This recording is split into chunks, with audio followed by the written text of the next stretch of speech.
السلام علیکم ورحمۃ اللہ وبرکاتہ، نحمدہ ونصلی علی رسولہ الکریم، اما بعد فاعوذ باللہ من الشیطان الرجیم، بسم اللہ الرحمن الرحیم، رب اشرح لی صدری ویسر لی امری واحلل عقدۃ من لسانی یفقہوا قولی۔ آج ہم انشاءاللہ جنت کے بارے میں پڑھیں گے کہ جنت کیا ہے، اس کے کون سے مختلف نام ہیں، اس کا حسن کیسا ہے، اس میں جانے والوں کی تعداد کتنی ہے، اہل جنت کی صفات کیا ہیں، ان کے چہرے کیسے ہوں گے، ان کے دیگر اوصاف کیا ہوں گے، جنت کے دروازے کیسے ہوں گے، ان میں جانے والوں کے اعمال کیسے ہوں گے، جنت کے درجات، جنت الفردوس، پھر اسی طرح اہل جنت کا لباس، زیور، برتن، کھانا پینا، ان کے تکیے، قالین، بچھونے، بستر، پلنگ، مسندیں، بیویاں، خادم، ان کی گفتگو، ان کی خواہشات، پھر جنت کے بازار، پھر جنت کے سردار، پھر جنتی عورتیں، اور اسی طرح دیگر ٹاپکس بھی انشاءاللہ کور ہوں گے اس میں۔ جنت متقین کا گھر ہے، جنت متقین سے کچھ بھی دور نہ ہوگی۔ سورۃ قاف میں اللہ تعالیٰ فرماتے ہیں وَأُزْلِفَتِ الْجَنَّةُ لِلْمُتَّقِينَ غَيْرَ بَعِيدٍ هَذَا مَا تُوعَدُونَ لِكُلِّ أَوَّابٍ حَفِيظٍ مَنْ خَشِيَ الرَّحْمَنَ بِالْغَيْبِ وَجَاءَ بِقَلْبٍ مُنِيبٍ ادْخُلُوهَا بِسَلَامٍ ذَلِكَ يَوْمُ الْخُلُودِ لَهُم مَّا يَشَاءُونَ فِيهَا وَلَدَيْنَا مَزِيدٌ۔ اور جنت متقین کے لیے قریب کر دی جائے گی، جو کچھ دور نہ ہوگی۔ یہ ہے جس کا تم سے وعدہ کیا جاتا تھا، ہر اس شخص کے لیے جو بہت رجوع کرنے والا، خوب حفاظت کرنے والا ہو، جو رحمان سے بغیر دیکھے ڈر گیا اور رجوع کرنے والا دل لے کر آیا۔ اس میں سلامتی کے ساتھ داخل ہو جاؤ، یہی ہمیشہ رہنے کا دن ہے۔ وہاں ان کے لیے جو کچھ وہ چاہیں گے اس میں ہوگا، اور ہمارے پاس مزید بھی ہے، یعنی ان کی چاہت سے زیادہ بھی ہے۔ جنت کا لفظ عربی زبان میں جیم نون سے ہے۔ جنہ کا مطلب ہوتا ہے چھپانا۔ جنوں کو جن اس لیے کہا جاتا ہے کہ وہ نگاہوں سے چھپے ہوئے ہیں، اوجل ہیں۔ جنین جو ماں کے پیٹ میں ہوتا ہے وہ بھی چھپا ہوا ہوتا ہے۔ جنون اللیل کہتے ہیں شدید تاریکی کو، جو چیز رات میں ہوتی ہے تاریکی اس کو ڈھانپ لیتی ہے۔ لیکن جنت کو پھر جنت کیوں کہا جاتا ہے؟ کیونکہ اس میں ایسے گھنے باغات ہوں گے کہ وہ ایک طرح سے ڈھانپے ہوئے ہوں گے، سایہ کیے ہوئے ہوں گے۔ لیکن یہ تو اس کا لفظی معنی ہے، حقیقت میں وہ اللہ کے مومن بندوں کا عزت والا گھر ہے۔ اسے اللہ نے اپنے مومن بندوں کے لیے تیار کیا ہے، اور ان جنتوں میں اپنے معزز چہرے کے دیدار کے ساتھ ان کی تکریم کی ہے، ان کی عزت کی ہے۔ جنت میں ہمیشہ کی اور قائم رہنے والی نعمتیں ہیں، جنہیں کسی آنکھ نے دیکھا نہیں، کسی کان نے سنا نہیں، اور نہ ہی کسی انسان کے دل میں اس کا تصور پیدا ہوا ہے۔ جیسا کہ اللہ تعالیٰ فرماتے ہیں فَلَا تَعْلَمُ نَفْسٌ مَّا أُخْفِيَ لَهُم مِّن قُرَّةِ أَعْيُنٍ جَزَاءً بِمَا كَانُوا يَعْمَلُونَ، پس کوئی شخص نہیں جانتا کہ ان کے لیے آنکھوں کی ٹھنڈک میں سے کیا کچھ چھپا کر رکھا گیا ہے، اس عمل کی جزا کے لیے جو وہ کیا کرتے تھے۔ تو جنت اللہ کے مہمانوں کے رہنے کی جگہ ہے۔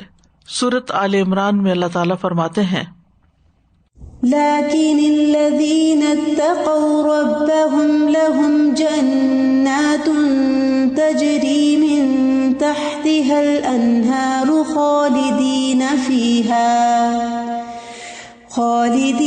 فيها نزلا من عند الله وما عند الله خير للأبرار۔ لیکن وہ لوگ جو اپنے رب سے ڈر گئے، ان کے لیے باغات ہیں جن کے نیچے سے نہریں بہتی ہیں، ہمیشہ ان میں رہنے والے ہیں اللہ کے پاس سے مہمانی کے طور پر، اور جو کچھ اللہ کے پاس ہے وہ نیک لوگوں کے لیے بہتر ہے۔ جنت رہنے کی بہترین جگہ ہے. سورۃ الفرقان میں اللہ تعالیٰ فرماتے ہیں اصحاب الجنة یومئذ خیر مستقرا واحسن مقیلا. اس دن جنت والے ٹھکانے کے اعتبار سے نہایت بہتر اور آرام گاہ کے اعتبار سے کہیں اچھے ہوں گے. جنت متقین کا گھر ہے، بہترین گھر. سورۃ النحل میں اللہ تعالیٰ فرماتے ہیں وَقِيلَ لِلَّذِينَ اتَّقَوْا مَاذَا أَنزَلَ رَبُّكُمْ قَالُوا خَيْرًا لِلَّذِينَ أَحْسَنُوا فِي هَذِهِ الدُّنْيَا حَسَنَةٌ وَلَدَارُ الْآخِرَةِ خَيْرٌ وَلَنِعْمَ دَارُ الْمُتَّقِينَ. اور آخرت کا گھر تو کہیں بہتر ہے. وَلَنِعْمَ دَارُ الْمُتَّقِينَ، اور یقیناً ڈرنے والوں کا گھر بہت اچھا ہے. آپ دیکھ رہے ہیں کہ ہر جگہ پر اللہ سے ڈرنے کی بات ہے، اللہ کے تقویٰ کی بات ہے، کیونکہ یہ تقویٰ ہی انسان کے اندر ہوتا ہے تو انسان دنیا میں سیدھے راستے پہ چل سکتا ہے، اور یہ تقویٰ ہی ہوگا جو انسان کو جنتوں تک پہنچائے گا. جنت عزت کا مقام ہے جہاں اہل جنت کو عزت بخشی جائے گی. سورۃ المعارج میں اللہ تعالیٰ فرماتے ہیں اولئک فی جنات مکرمون. یہی لوگ جنتوں میں عزت دیے جانے والے ہیں. یعنی جہاں نعمتیں ہوں گی، خوشیاں ہوں گی، سکون اور راحت ہوگا، وہاں اللہ تعالیٰ عزت بھی بخشے گا. وہاں نہ لوگ آپس میں ایک دوسرے کے اوپر کوئی ایسی بات کریں گے کہ کوئی کسی کو ذلیل کرے، اور نہ ہی اللہ تعالیٰ کی طرف سے کوئی ناراضگی ہوگی کہ انسان اپنی ذلت محسوس کرے. وہ دائمی نعمتوں کا گھر ہے. سورۃ التوبہ میں فرمایا یبشرہم ربہم برحمت منہ ورضوان وجنات لہم فیہا نعیم مقیم. ان کا رب انہیں اپنی طرف سے بڑی رحمت اور عظیم رضامندی اور ایسے باغوں کی خوشخبری دیتا ہے جن میں ان کے لیے ہمیشہ رہنے والی نعمتیں ہیں. یعنی جنت کی نعمتیں کبھی ختم نہیں ہوں گی. دنیا میں موسم بدل جاتے ہیں، حالات بدل جاتے ہیں، خود انسان کے اندر جسمانی طور پر، ذہنی طور پر تبدیلیاں آتی رہتی ہیں، لیکن وہاں پر انسان کے پاس جو کچھ ہوگا وہ ہمیشہ کے لیے ہوگا. اس میں سے کسی بھی چیز سے جدائی نہ ہوگی. سورۃ النحل میں فرمایا ما عندکم ینفد وما عند اللہ باق وَلَنَجْزِيَنَّ الَّذِينَ صَبَرُوا أَجْرَهُمْ بِأَحْسَنِ مَا كَانُوا يَعْمَلُونَ. جو کچھ تمہارے پاس ہے وہ ختم ہو جائے گا، اور جو اللہ کے پاس ہے وہ باقی رہنے والا ہے. دنیا میں ہم جو بھی کچھ جمع کر لیں، کچھ بھی اکٹھا کر لیں، لاکرز میں رکھ لیں، سنبھال کے رکھیں، لیکن ختم ہی ہو جائے گا، یا پھر ہم خود ختم ہو جائیں گے. اگر کچھ باقی بھی رہ گیا تو پھر ہمارے کسی کام کا نہیں، لیکن وہاں انسان بھی باقی رہیں گے اور اس کے ساتھ نعمتیں بھی باقی ہوں گی، اور ہمیشہ ہمیشہ کی خوشیاں. وہ اصل عیش کا گھر ہے. سورۃ النحل کی آیت نمبر 31 میں اللہ تعالیٰ فرماتے ہیں جنات عدن يدخلونها تجری من تحتها الانہار لهم فيها ما يشاءون كذلك يجزي الله المتقين. ہمیشگی کے باغات جن میں وہ داخل ہوں گے، ان کے نیچے سے نہریں بہتی ہوں گی، ان کے لیے ان میں جو وہ چاہیں گے موجود ہوگا. دنیا میں تو ایسا ہو نہیں سکتا کہ جو ہم چاہیں وہ ہو، لیکن وہاں ایسا ہی ہوگا. اسی طرح اللہ ڈرنے والوں کو جزا دیتا ہے، تقوی والوں کو یہی جزا دیتا ہے. پھر تقوی کی بات ہے. جنت اور تقوی لازم و ملزوم ہے. جنت خواہشات کے پورا ہونے کی جگہ ہے. دنیا میں تو انسان کی اتنی خواہشیں ہوتی ہیں کہ جیسے مرزا غالب نے کہا کہ ہزاروں خواہشیں ایسی کہ ہر خواہش پہ دم نکلے، کہ ہر چیز انسان کی اسے ایسی اہم معلوم ہوتی ہے کہ وہ سمجھتا ہے کہ اگر یہ میری زندگی میں نہ ہوئی تو میں ختم ہو جاؤں گا. لیکن بہت سی خواہشات انسان کی دنیا میں پوری نہیں ہوتی، لیکن وہاں تمام خواہشات پوری ہوں گی۔ سورۃ فصلت میں فرمایا نحن اولیاؤکم فی الحیاۃ الدنیا وفی الآخرہ وَلَكُمْ فِيهَا مَا تَشْتَهِي أَنفُسُكُمْ وَلَكُمْ فِيهَا مَا تَدَّعُونَ نُزُلًا مِّنْ غَفُورٍ رَّحِيمٍ۔ ہم تمہارے دوست ہیں دنیا میں بھی اور آخرت میں بھی، اور وہاں تمہارے لیے جو جی چاہے گا تمہیں ملے گا، اور جو کچھ مانگو گے تمہارا ہوگا۔ یہ بخشنے والے مہربان کی طرف سے مہمانی ہوگی۔ جنت مزے میں مشغول رہنے کی جگہ ہے، یعنی وہاں ہر دم فن، ہر دم نعمتیں، ہر دم ایک نئی ایسی چیز ہوگی کہ جس سے ان کا دل کبھی بھی جنت سے بھرے گا نہیں، اکتائے گا نہیں۔ سورۃ یاسین میں فرمایا ان اصحاب الجنة اليوم فی شغل فاکہون۔ بے شک جنت کے رہنے والے آج ایک شغل میں خوش ہیں، یعنی ان کی مرضی کے کام ہوں گے، ان کی مرضی کی دلچسپیاں ہوں گی، اور اس کے ساتھ ساتھ اس پر وہ خوش بھی ہوں گے۔ سورۃ الطور میں فرمایا ان المتقین فی جنات ونعیم فاکہین بما آتاہم ربہم ووقاہم ربہم عذاب الجحیم۔ بے شک متقی لوگ باغوں اور بڑی نعمت میں ہیں، لطف اٹھانے والے اس سے جو ان کے رب نے انہیں دیا، اور ان کے رب نے انہیں بھڑکتی ہوئی آگ کے عذاب سے بچا لیا۔ یعنی نعمتیں ہی نعمتیں باغوں کے اندر، اور اس کے ساتھ ساتھ خوشیاں ہی خوشیاں، انجوائمنٹ، لطف اٹھا رہے ہوں گے۔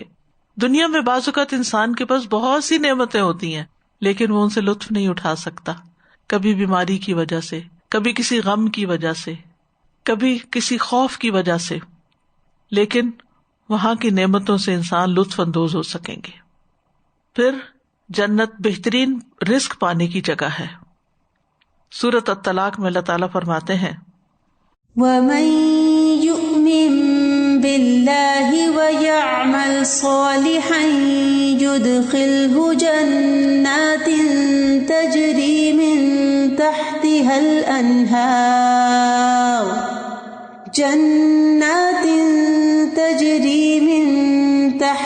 الْأَنْهَارُ خالدین فیہا ابدا قد احسن اللہ لہ رزقا۔ اور جو اللہ پر ایمان لائے اور نیک عمل کرے، وہ اسے ایسے باغوں میں داخل کرے گا جن کے نیچے سے نہریں بہتی ہیں، ان میں ہمیشہ رہنے والے ہیں ہمیشہ، بلا شبہ اللہ نے اس کے لیے اچھا رزق بنایا ہے۔ یعنی وہاں من پسند کا کھانا ہوگا اور بہترین سے بہترین، اور ویسے بھی جو کچھ انسان کھائے گا وہ اس کے لیے اذیت کا باعث نہیں بنے گا، بلکہ صرف پلیزر اور انجوائمنٹ کا ذریعہ ہوگا۔ جنت نیک بندوں سے رحمان کا وعدہ ہے۔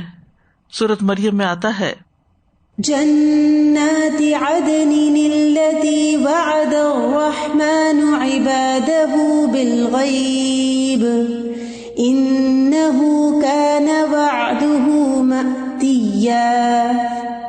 ہمیشگی کے باغات میں جن کا رحمان نے اپنے بندوں سے ان کے بن دیکھے وعدہ کیا ہے، یعنی انہوں نے دیکھا نہیں جنت کو، لیکن پھر بھی اللہ سبحانہ تعالیٰ کے وعدے پر یقین ہے۔ بلا شبہ حقیقت یہ ہے کہ اس کا وعدہ ہمیشہ سے پورا ہو کر رہنے والا ہے، یعنی اللہ سبحانہ تعالیٰ اپنے وعدوں کے خلاف نہیں کرتا۔ اگر کوئی شخص وہ ٹرمز اینڈ کنڈیشنز پوری کر دیتا ہے جو جنت میں جانے کے لیے ہے، تو پھر اللہ سبحانہ تعالیٰ بھی اپنے وعدے کو پورا کر دیں گے۔ لیکن یاد رکھیے کہ جنت ایک مہنگا سودا بھی ہے۔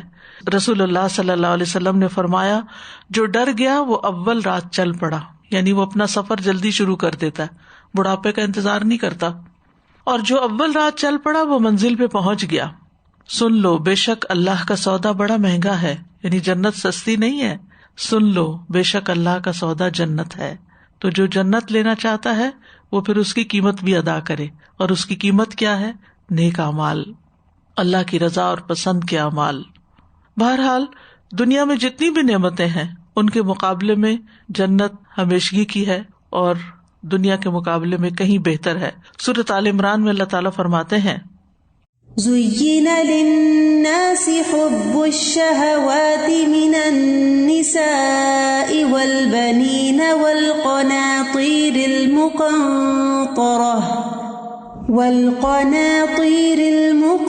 المقنطرة من الذهب والفضة والخيل المصومة والأنعام والحرث ذلك متاع الحياة الدنيا والله عنده حسن المآب قل أنبئكم بخير من ذلكم للذين اتقوا عند ربهم جنات تجري من تحتها الأنهار خالدين فيها وأزواج مطهرة ورضوان من الله والله بصير بالعباد. جو عورتیں اور بیٹے اور سونے اور چاندی کے جمع کیے ہوئے خزانے اور نشان لگائے ہوئے گھوڑے اور مویشی اور کھیتی ہیں، یہ دنیا کی زندگی کا سامان ہے اور اللہ ہی ہے جس کے پاس اچھا ٹھکانہ ہے. کہہ دیجئے کیا میں تمہیں اس سے بہتر چیز بتاؤں؟ یعنی دنیا کی کسی بھی نعمت کا تم تصور کر لو اور وہ ساری کی ساری ہر قسم کی تمہارے قدموں میں جمع بھی ہو جائیں، پھر بھی اس سے بہتر چیز بھی ہے جو لوگ متقی بنے، جنہوں نے تقوی اختیار کیا، جو اللہ سے ڈرے. ان کے لیے ان کے رب کے پاس باغات ہیں جن کے نیچے سے نہریں بہتی ہیں، ان میں ہمیشہ رہنے والے ہیں، اور نہایت پاک صاف بیویاں، اور اللہ کی جانب سے عظیم خوشنودی یعنی اللہ تعالیٰ کی رضامندی. وَرِضْوَانٌ مِّنَ اللَّهِ وَاللَّهُ بَصِيرٌ بِالْعِبَادِ، اور اللہ بندوں کو خوب دیکھنے والا ہے، وہ دیکھ رہا ہے کہ کون کیا چوز کرتا ہے، کون دنیا کے پیچھے ہی بھاگ رہا ہے اور کون اپنی آخرت کی بھی فکر کرتا ہے اور اس جنت کا شوق رکھتا ہے. کیونکہ انسان جس چیز کو پریشیس سمجھتا ہے، جس چیز سے محبت کرتا ہے، جس چیز کا شوق رکھتا ہے، پھر اسی کے لیے محنت اور کوشش بھی کرتا ہے. تو ہم سب کو دیکھنا چاہیے کہ دنیا کے مقابلے میں اپنے اس گھر کی تیاری کے لیے ہم کیا کر رہے ہیں. وآخر دعوانا ان الحمد للہ رب العالمین. سبحانک اللہم وبحمدک، اشہد ان لا الہ الا انت، استغفرک واتوب الیک. السلام علیکم ورحمۃ اللہ وبرکاتہ.